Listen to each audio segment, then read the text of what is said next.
It's great to be here.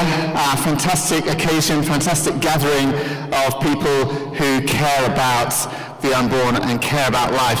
I've got 10 minutes to talk to you about why it is that to be a Christian is to be pro-life.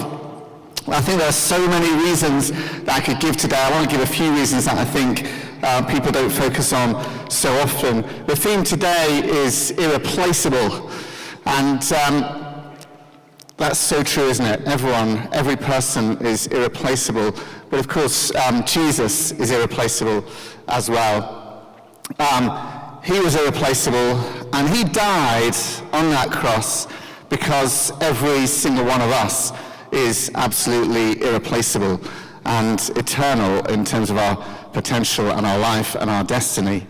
That was the love and compassion that he showed us. But of course, he also was born into this world. And I was reflecting just this last Christmas time on the incarnation, which we celebrate at Christmas time. I love Christmas. Anyone else like Christmas in the room? Yeah, I love Christmas and it always amazes me when I think about it that God, the creator of the universe, actually became a human being.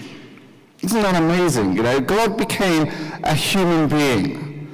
And we celebrate it at Christmas time, which is obviously the birth that we're celebrating of Jesus when he was born in Bethlehem.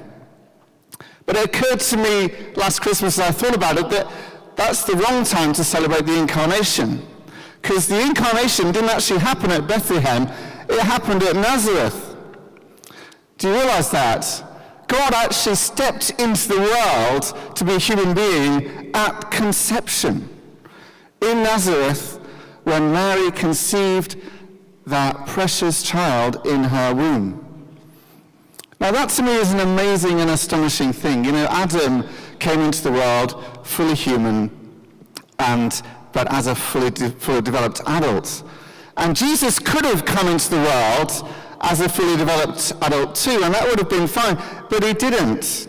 He could have come into the world as a baby, already developed in terms of being able to breathe and that kind of thing, but he didn't do that either. He actually came into the world as an embryo. The God, the living God who created time and space and everything around us, he stepped into the world as an embryo. What more powerful, what more amazing image is there of the value of life right from conception right through to death? What greater dignity could God have given to an embryo than actually to become one? Yeah? He actually became an embryo and went through all of those stages. And to me, that's such a powerful message about how important, how precious life is, right from conception, right through to the end. That Jesus actually became, the incarnation happened at conception. And it then went on from there. And of course, we know that Jesus, even while he was in the womb, John the Baptist, when John the Baptist in the womb actually recognized and responded as a pre-born baby to Jesus. Because Jesus didn't become God when he was born, he was already God before he was born. Jesus didn't become human when he was born. He was already human before he was born. Even back in the womb, he was fully God and fully man. That's the extraordinary thing. That's the amazing thing about the incarnation, that Jesus was incarnated as an embryo right at the beginning, right at conception there. And I think that's so powerful in terms of what it teaches us about the value of every human life. I just want to look at a few other things that Christianity teaches about this. In a famous Bible passage from Psalm 139, where David says, "You knit me together in my mother's womb." And every time I read this, I think, do you know, David's saying, that was me. That was me. He doesn't say that was something that became me. That was me. It was me in my mother's womb there. You know, and so that, again, just points so powerfully to the value of life inside the womb. The value of life inside the womb. That was me. And that carried on, and that is still the same person today. The next slide is some teaching, one of the earliest Christian teaching documents called the Dieppe that comes from the 1st century or thereabouts. And in that early document of church teaching, what does it say? You shall not procure an abortion nor commit infanticide. In other words, this has been right there through Christian teaching right from the beginning. Christians have always been pro-life, right from the beginning. And actually the reason this teaching was there in the Dieppe is because it was countercultural then. It might feel like it's countercultural now. Well, it was countercultural right at the beginning of Christianity. Christianity's always been countercultural, and it's been countercultural about life right from the beginning. You shall not procure an abortion or commit an infanticide, right from there. And if you go to the next slide, there's this letter to Diognetus, and this chap is writing to a non-Christian government official of some kind, and he describes the Christians. He says, Christians marry as do all, and they beget children, but they do not destroy their offspring. Now, you know, this is the thing you will find different about Christians. The Christians don't kill their babies. That's what's different about them, right? They're normal in many, many ways, but one thing they don't do the same as everyone else is they don't kill their babies. And we sort of think, gosh, well, who kills their babies? Who kills their babies? Well, you know, back then, contraception wasn't readily available, and when it was, it didn't really work very well. And so a common, accepted form of family planning was to kill your babies. It was to destroy your offspring. And they would do it either by smothering them or by exposing them, take the baby out onto a remote place and leave it to die. And that was so common that it was what everyone sort of accepted as what you did for family planning. Now we look back at that and we think that's barbaric. How could anyone do that? How could anyone decide to kill their baby in that way? And what we need to realize is the reason we look back and say that was barbaric is because we're so influenced by Christianity. Because to people then, that wasn't barbaric, that was normal. That was normal. And it was the Christians who turned it around so it's no longer normal to kill your babies in that way. Right? Sadly, in our culture today, it's becoming normal to kill your babies before they're born.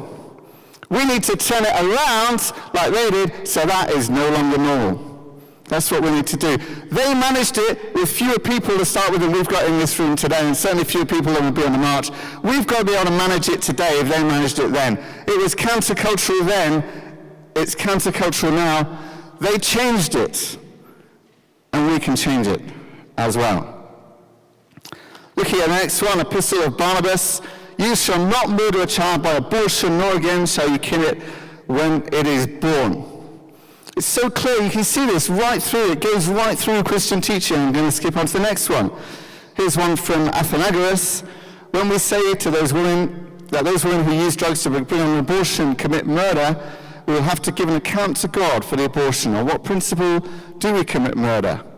For the same person wouldn't regard the very fetus in the womb as a created being and therefore object of God's care, and then when it is passed into life, kill it. Abortion is like murder, is what he's saying. Abortion is just like murder. How can we do this? We can't do it.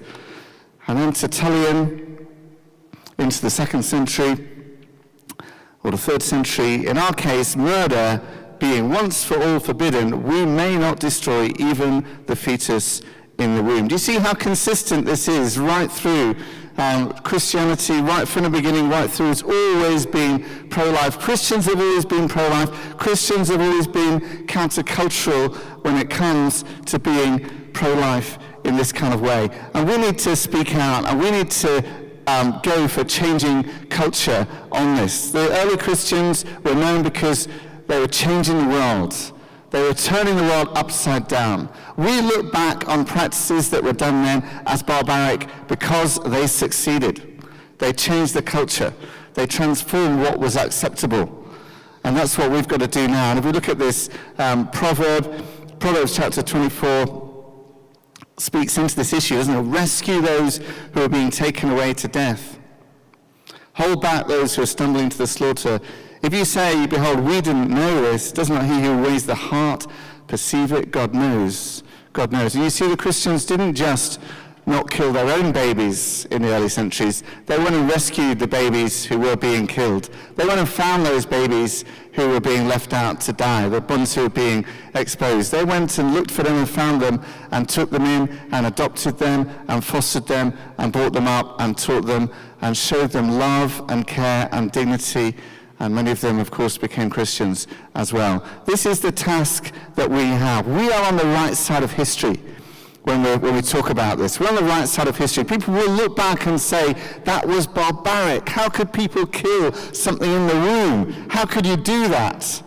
They'll look back and say that because this is what is morally right. We're the righteous ones. We need to speak up for righteousness. We need to stand and protect and rescue those who are being taken away from death. Because to be a Christian is to be pro-life.